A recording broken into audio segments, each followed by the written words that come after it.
Les humains ne veulent pas mourir, parce qu'au fond d'eux-mêmes, ils savent qu'ils n'ont pas encore terminé ce pourquoi ils sont nés. C'est pour cela qu'ils refusent la mort. Mais lorsqu'un homme découvre sa raison d'être et qu'il accomplit sa destinée, il accueille la mort sans peur. La mort ne menace jamais celui qui a découvert son but. Regardez l'apôtre Paul, par exemple. Il n'avait pas peur de mourir. En vérité, Paul est mort volontairement. Il a choisi de mourir. Écoutez ce qu'il dit. « J'ai achevé la course. J'ai gardé la foi. Je suis déjà comme une libation versée. Il n'y a plus rien à accomplir. Je suis prêt à être offert. Quelle confiance face à la mort. Quelle paix intérieure. Alors, prenez des notes, s'il vous plaît. C'est très important.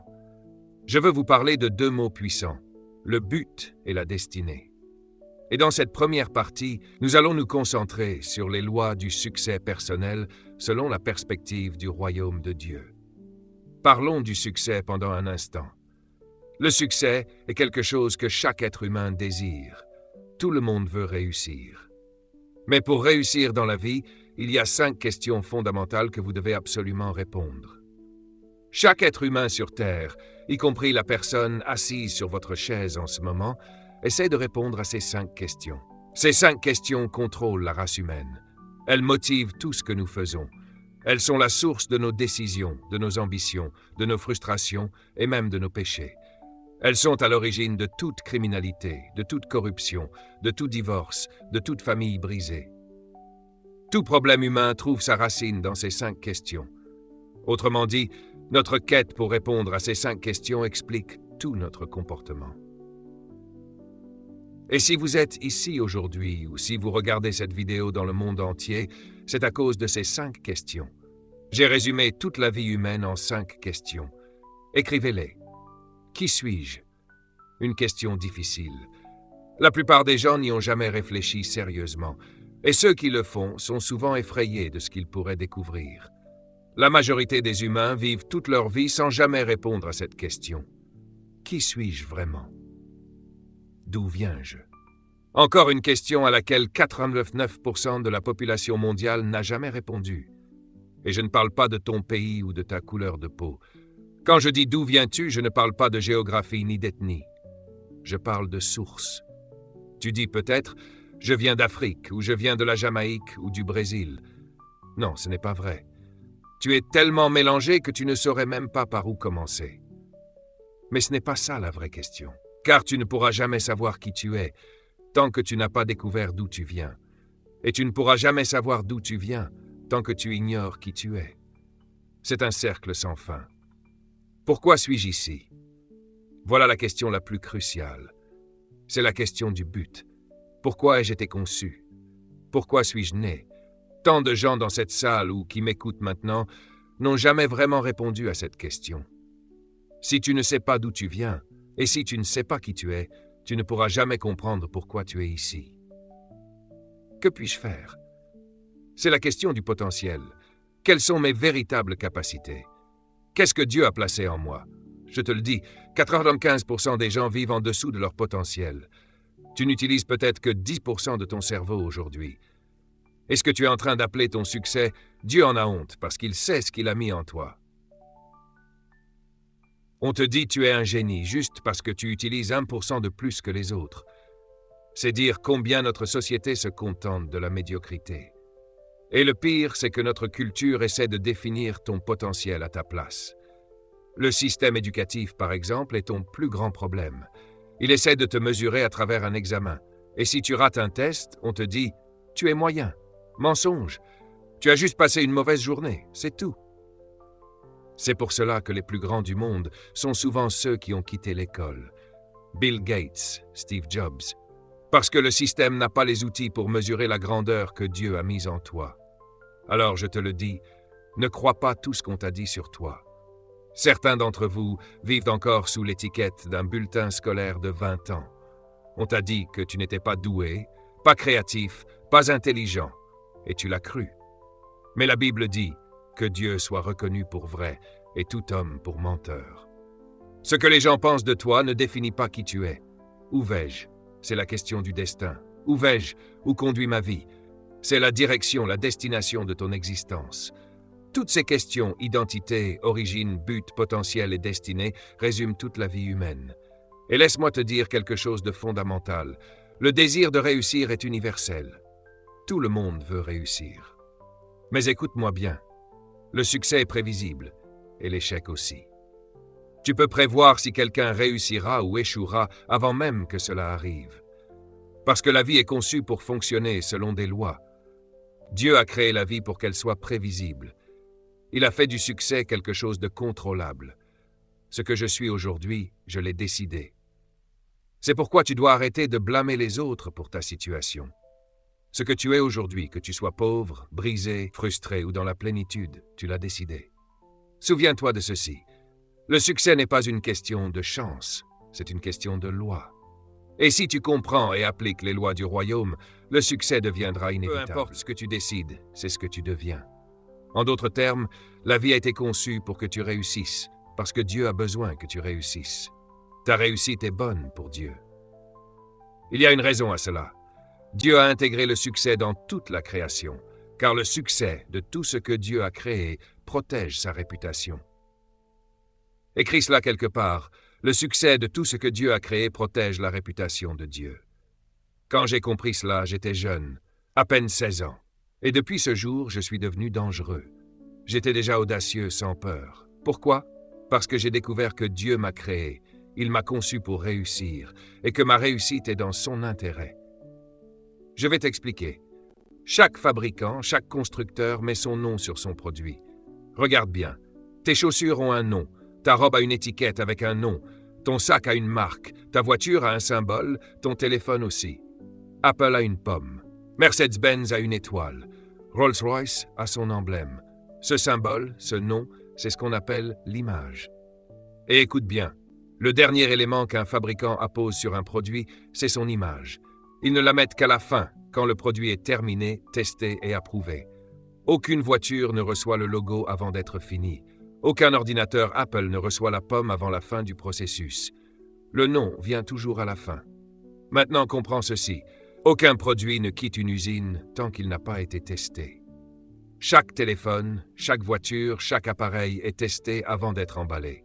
Et quand le test est terminé, ils apposent leur image, signe que le produit est prêt, complet, approuvé. Alors, quand tu achètes un nouveau téléphone, il n'est pas vraiment nouveau. Il a déjà été conçu, testé, approuvé avant de sortir. C'est pour cela que dans la boîte, il y a toujours un petit livre plein de promesses. Ce livre dit « Ce téléphone peut passer des appels. Il peut se connecter à Internet. Il peut envoyer des messages. Sa batterie dure 8 heures. » Comment savent-ils tout cela? Parce qu'ils ont déjà testé. « Oh, je sens une louange monter ici. Dieu t'a testé avant de t'envoyer sur la terre. » Et dans ce manuel, à la fin, il y a toujours 2 pages. Une page garantie et une page assurance. Le fabricant te dit « Si ton produit présente un défaut, renvoie-le. À nos frais, nous le réparerons ou nous te le remplacerons. » Mais pourquoi ferait-il cela? Ils ne te connaissent même pas. Pourquoi payeraient-ils le transport, la réparation, le remplacement? La réponse, c'est pas à cause de toi. Ils le font à cause de leur nom, pour protéger leur réputation. C'est pourquoi, quand une entreprise rappelle un produit, c'est pour préserver sa marque, pas pour te faire plaisir. Parce qu'il n'y a rien de plus précieux que leur nom. Maintenant, écoute bien. Quand Dieu a décidé de créer un produit appelé l'homme, le manufacturier universel Dieu a appliqué le même principe. Il t'a testé avant de mettre sur toi son image. Voilà pourquoi la première chose que Dieu a dite fut « Faisons l'homme à notre image ». Tu n'as pas commencé quand Dieu t'a créé. Tu existais déjà avant ta conception. Dieu a dit à Jérémie « Avant que tu sois formé dans le ventre de ta mère, je te connaissais. Avant ta naissance, je t'avais consacré prophète. » Cela veut dire « Tu étais déjà testé avant d'arriver ici. » Dieu ne t'a pas envoyé pour que tu deviennes quelqu'un. Il t'a envoyé parce que tu étais déjà prêt. Tu es venu sur la terre achevé. Tout ce dont tu as besoin est déjà en toi. C'est comme un iPad. Quand tu l'achètes, tout ce dont il a besoin est déjà dedans. Tu ne vas pas chercher des pièces à ajouter, tout est déjà installé. Mais voilà, la plupart des gens n'utilisent que 10 fonctions, alors qu'il en contient 500. Et ils pensent qu'ils sont avancés. Dis à ton voisin, Tu n'as encore rien vu de moi. Ce que Dieu a mis en moi n'a pas encore été totalement manifesté. Ne juge donc jamais quelqu'un, car son vrai potentiel est encore caché. Le but d'un produit est intégré dès sa création. Tu n'es pas né pour chercher ta destinée, tu es né avec ta destinée. C'est pourquoi tes rêves te font peur, parce qu'ils révèlent la grandeur que Dieu a déjà placée en toi. Ta culture, ton entourage, ton école t'ont dit ce que tu devrais être, mais eux ne savent pas qui tu es réellement. Alors, laisse Dieu être vrai et que tout le reste soit mensonge. Seul le Créateur connaît son produit. Écris-le, personne ne connaît le produit mieux que le fabricant. Dieu seul sait ce qu'il a mis en toi. Et souviens-toi, le succès dans la vie est le résultat de tes décisions, mais l'échec aussi. Tout le monde vient sur la terre, mais chacun décide quelle portion de lui-même sera manifestée. Tu es déjà complet, mais c'est à toi de révéler ce que Dieu a déposé en toi. Et voici la bonne nouvelle. Tu n'as pas à te battre pour gagner dans la vie. Tu es ici parce que tu as déjà remporté la course. Donne gloire à Dieu. Dis à ton voisin, je suis né vainqueur. Je ne cours pas pour gagner. Je cours parce que j'ai déjà gagné. Je vois qu'une seule personne a reçu la révélation que je viens de donner. Alors je vais la redire encore. Tout le monde vient sur la terre, mais c'est toi qui décides quelle part de toi sera manifestée. C'est pour cela que Dieu m'a envoyé te parler aujourd'hui. Parce que tu vis dans un mensonge.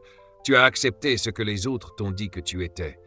Mais si tu savais qui tu es vraiment, tu aurais peur de te rencontrer toi-même. Bonne nouvelle. Bonne nouvelle.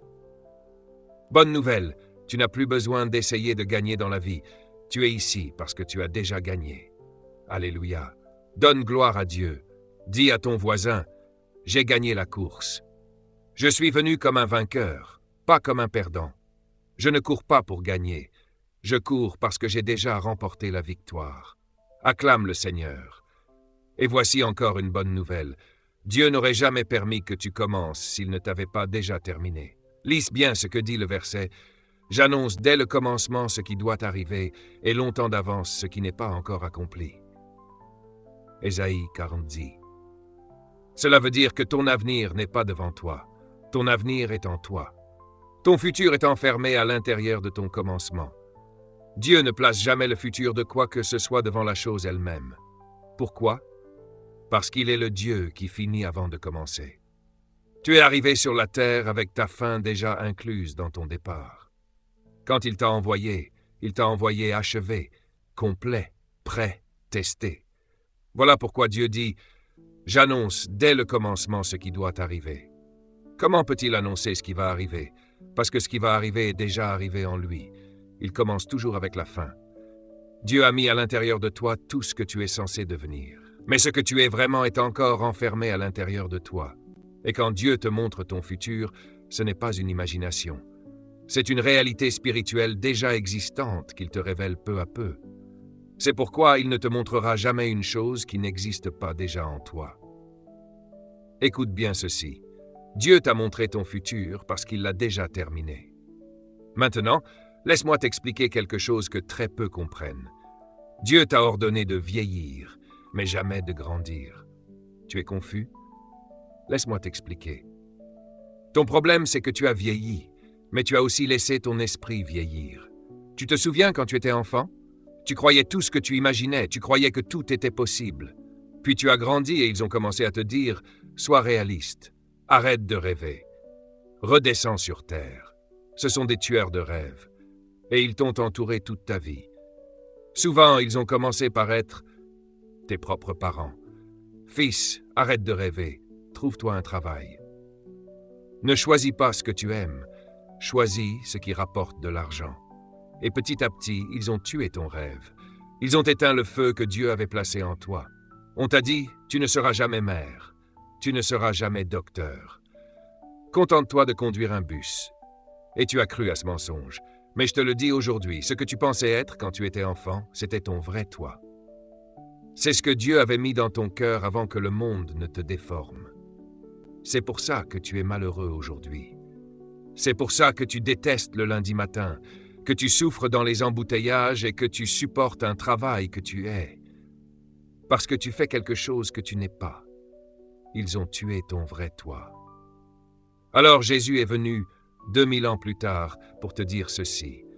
Si tu veux entrer dans mon royaume, tu dois redevenir comme un petit enfant. Oh, alléluia. C'est ça ton problème. Tu as trop grandi. Ils t'ont transformé en adulte raisonnable. Et maintenant tu es endetté, tu luttes pour payer ton loyer, tu es fatigué, stressé, et tu ne vis même plus. Tu survis. Tu es exactement ce qu'ils ont voulu que tu sois, quelqu'un qui gagne sa vie, mais qui ne fait pas de différence. Mais Dieu dit, j'annonce la fin dès le commencement. Cela veut dire que ton véritable toi existe déjà à l'intérieur de toi, et que Dieu t'appelle simplement à le manifester. En d'autres termes, Dieu te montre qui tu es dès le commencement. Alors retourne en arrière, retrouve ton rêve d'enfant. C'est ça qui tu es vraiment. Allez, imagine-toi à 12 ans. 12 ans. Je dois m'occuper des affaires de mon père. Qui es-tu vraiment? Cette personne est emprisonnée à l'intérieur de toi, criant pour être libérée, emprisonnée sous une culture qui ne croit pas en toi. Et je suis ici pour te dire la vérité. Et cette vérité, si tu l'acceptes, te libérera. Libéré de quoi? Des mensonges qu'on t'a racontés. Si tu ne me crois pas, lis bien la dernière partie du verset. Je dis que mon dessein se tiendra. Écris le mot « se tiendra ». Ce mot ne veut pas dire simplement que ça reste debout. Non. Cela veut dire que tu seras frustré si tu essayes de faire autre chose. Cela veut dire que tu ne pourras jamais être heureux à faire quelque chose qui n'est pas ton véritable destin. Que tu essayes, que tu luttes, ça ne marchera jamais. Ton dessein se tiendra. Proverbe 19:11 dit même « Du levant, je ferai venir un oiseau de proie. D'un pays lointain, un homme viendra accomplir mon dessein. » Ce que Dieu a prévu, il le fera. Ce que tu es ne peut jamais être changé. Tu peux essayer de l'étouffer. Tu peux l'emporter dans la tombe. Mais tu ne pourras jamais le changer. Tu es une grande personne, mais regarde ce que tu as accepté. On t'a réduit à un numéro de sécurité, un simple numéro. Voilà comment la société te connaît. Voilà comment ils te suivent. Voilà comment ils te contrôlent. Mais Dieu dit à David, ne numérote pas les gens. Demain matin, ça va être un moment important pour cette ville. Parce que demain, je vais te montrer comment trouver ton vrai dessein. Si tu ne le trouves pas, tu seras toujours déprimé. Ton succès est ton dessein. Et tant que tu ne le trouves pas, tu ne seras jamais satisfait. Une dernière chose avant que je prie pour toi. Proverbe 19, écoute bien. Ne laisse pas Satan te distraire. Le dernier truc que Satan veut que tu saches, c'est ton dessein. Écoute bien ceci. L'ennemi de ce qui est juste n'est pas le mal. L'ennemi de ce qui est juste, c'est le bien. Satan utilise les bonnes choses pour t'empêcher de faire ce qui est juste. C'est pour ça que tu as un job, mais tu n'as jamais trouvé ton vrai travail.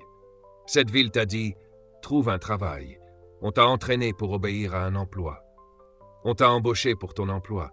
Et puis, on t'a mis à la retraite de cet emploi ou licencié.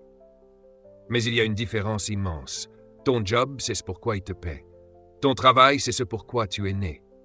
Ton job te donne de l'argent. Ton travail te donne la plénitude. On peut te retirer ton job, mais on ne peut jamais te retirer ton travail. Ton job, c'est ta compétence. Ton travail, c'est ton don. C'est pour ça que Jésus n'a jamais appelé ce qu'il faisait un job. Je suis venu faire le travail de mon Père. Il travaillait parce que son Père travaillait. Il est venu finir le travail que son Père lui avait confié. C'était son travail, pas un job. Son job était menuisier avec son Père. Son travail était racheter l'humanité. Et toi, as-tu trouvé ton travail? C'est pour ça que tu détestes les lundis. Parce que chaque lundi matin, tu fais quelque chose que tu n'es pas censé faire. Tu as déjà entendu quelqu'un dire « ce job me tue ». Ils ont raison. Parce que le stress de ce travail te cause tension, diabète, dépression, maladie. Tu n'es pas fait pour ça. Ton job te tue.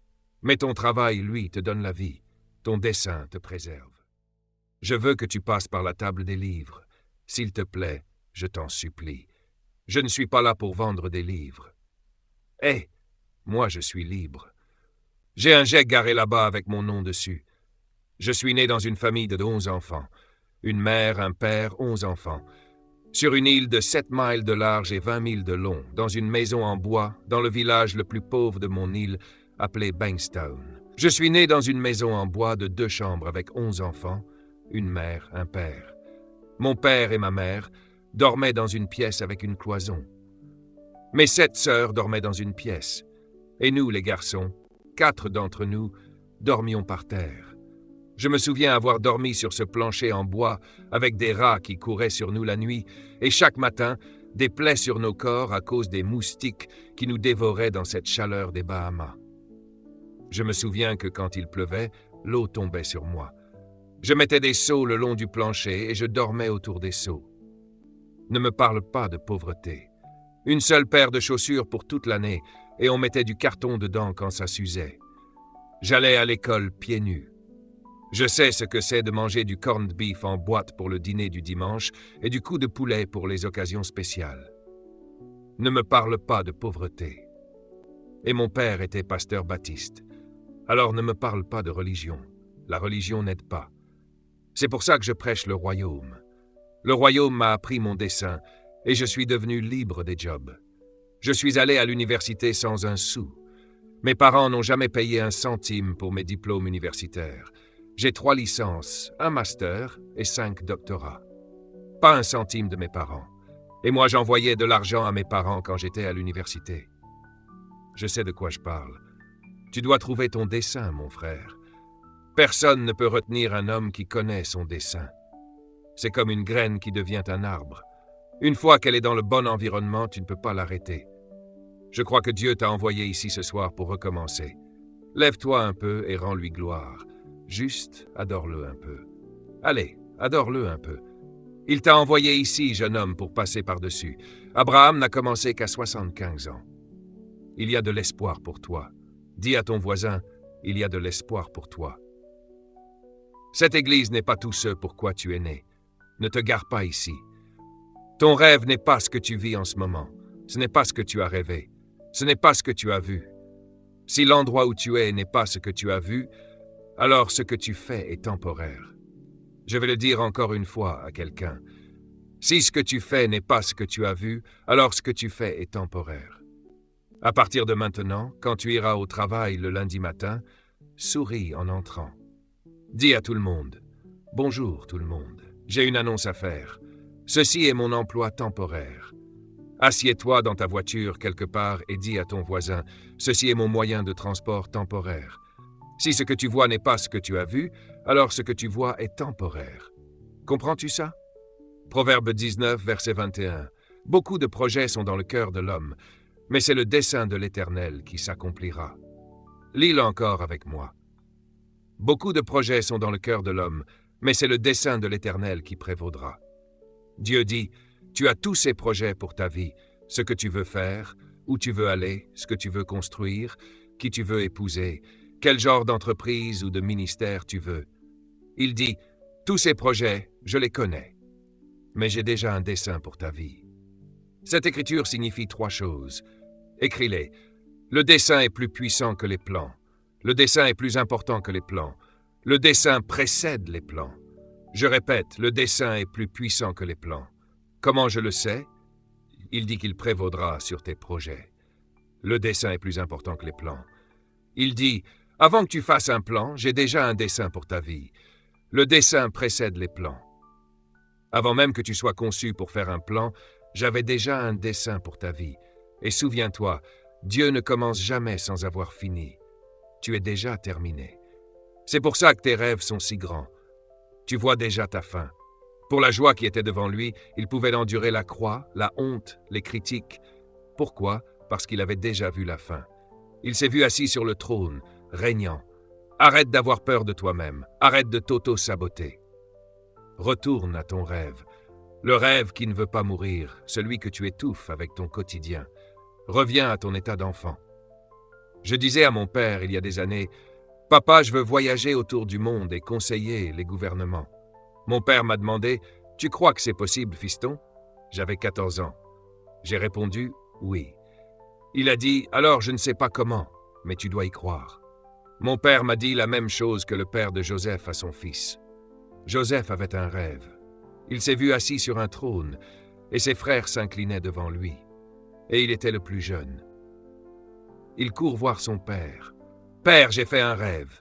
Je me suis vu assis sur un trône dirigeant, et tous mes frères, même toi, étaient nourris par moi. » Son père ne comprenait pas, mais il lui a simplement dit, « Mon fils, garde ces choses dans ton cœur. » Il n'a pas fait ce que certains parents feraient. Sortez cette folie de ta tête, garçon. Deviens un homme. Trouve un travail. Les bons parents n'éteignent pas les rêves de leurs enfants. Écris ça, tu nourris les rêves de tes enfants, tu ne les tues pas. Regarde où tu es arrivé, mon frère. Regarde où tu es maintenant. Ce n'est pas ce que tu as vu. Tu es une victime de tes circonstances. Dis-moi la vérité. À 15 ans, quels étaient tes rêves? À 22 ans, à quoi pensais-tu? Ce n'est pas ce à quoi tu pensais. Tu galères encore à payer tes factures d'électricité. C'est pour ça que Dieu m'a envoyé ici. Il te dit que tu peux recommencer. Tu peux recommencer tout de suite. Retourne à tes rêves. Ce n'est pas qui tu es. Qu'est-ce que tu fais ici, à ce stade de ta vie? Ce n'est pas qui tu es. Tu le sais. Tu rêvais de voyager dans le monde entier. Tu rêvais de devenir missionnaire pour aider les gens, et te voilà coincé dans un job. Retourne à ton rêve. J'ai appris quelque chose il y a des années, pasteur. Écoute-moi bien. Dieu est seulement obligé de financer ses propres programmes. Beaucoup sont les plans dans le cœur de l'homme, mais le dessein du Seigneur prévaudra. C'est juste une introduction. Je veux que tu réfléchisses à ta vie. Les gens pensent que je suis pasteur, mais non. Ce n'est qu'une petite phase de ma vie. Tu devrais voir ce que je rêve. Ma vie est plus grande que le pastorat. C'est pour ça que j'ai déjà ordonné mon successeur il y a 2 semaines. Ce n'est pas un endroit pour s'accrocher. Développe les gens. Crée ton successeur pour que tu puisses passer à la prochaine phase de ta vie. Tu es plus grand que ce que tu es maintenant. Pierre pensait qu'il était pêcheur. Waouh! Ce soir, je me sens comme Jessé. Samuel, va à la maison de Jessé. Dans cette maison à Baltimore, il y a un roi. Alors il est allé à la maison, le prophète Samuel, et il dit à Jessé, « Le Seigneur a dit qu'il y a un roi dans cette maison, le prochain roi d'Israël.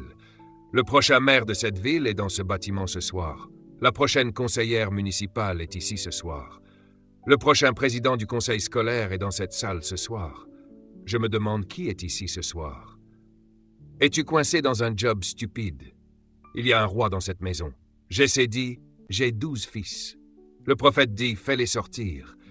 Le premier sort, grand beau. Samuel dit, non, ce n'est pas lui. Le deuxième, beau. Non. Le troisième, bien éduqué. Non. Le quatrième, musclé. Non. Tous les fils semblaient bien. Quand il arrive au 11e, il dit, c'est lui. Tout le monde a été compté. Et le prophète dit, aucun d'entre eux n'est le roi. Le roi est quelque part dans cette maison. Le père dit, je n'ai plus de fils. Le prophète dit, mais le Seigneur a dit qu'il y a un roi dans cette maison. Et le père se souvient soudainement, tu es le mouton noir qu'ils ont oublié. On t'appelle le mouton noir de la famille. Tu es celui qu'ils ont oublié. Il dit, souviens-toi, j'ai un petit garçon, mais ça ne peut pas être lui, parce qu'il est le plus sale, le plus puant, le plus jeune, dehors dans les champs avec les moutons. Le prophète dit, va le chercher, amène-le ici. Dis à ton voisin, je suis celui que Dieu a choisi. Crie, je suis celui qu'ils ont oublié.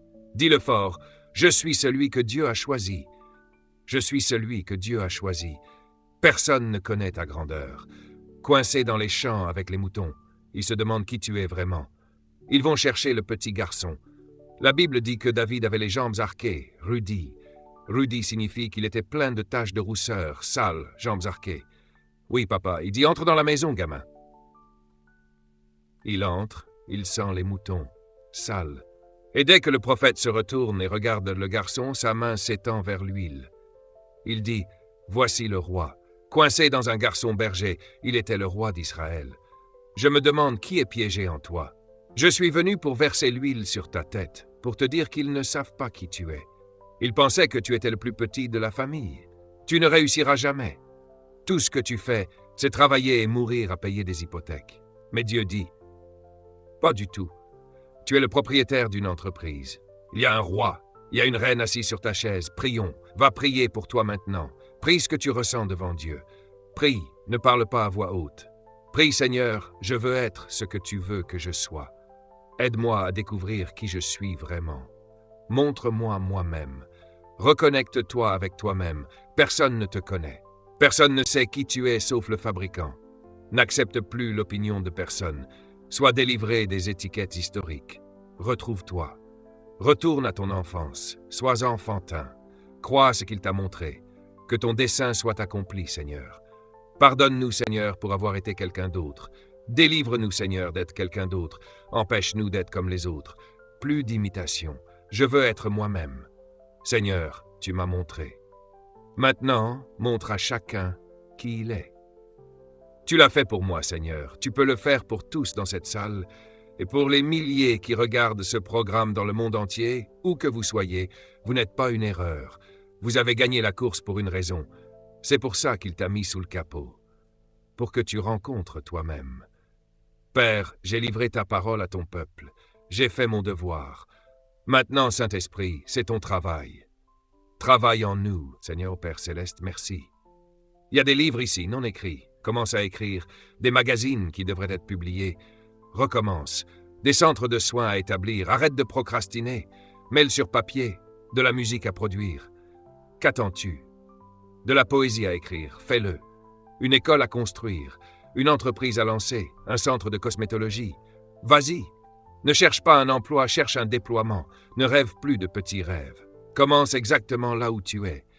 Ne méprise pas les petits commencements. Sa fin est déjà terminée. Père Céleste, merci. Les plus grandes personnes du monde sont dans cette salle. Beaucoup ici mourront dans d'autres pays, mais ils verront le monde.